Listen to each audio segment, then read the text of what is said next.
in collaborazione con Glam Vision e Dentisti Riuniti.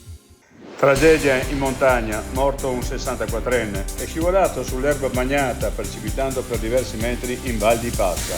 L'allarme partito dal dispositivo mobile, vani i soccorsi.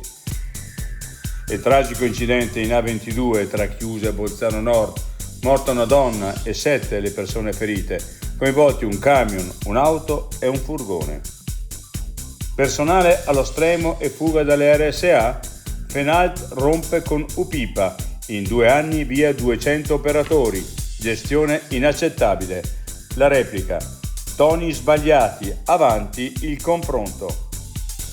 Orsi, il comitato Andrea Papi smentito punto su punto, dai danni al turismo alla situazione fuori controllo al caso Zambana, la provincia fa chiarezza.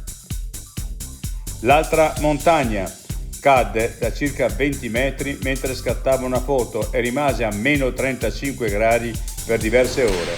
Pensavo di morire di freddo, poi fortunatamente l'elicottero arrivò.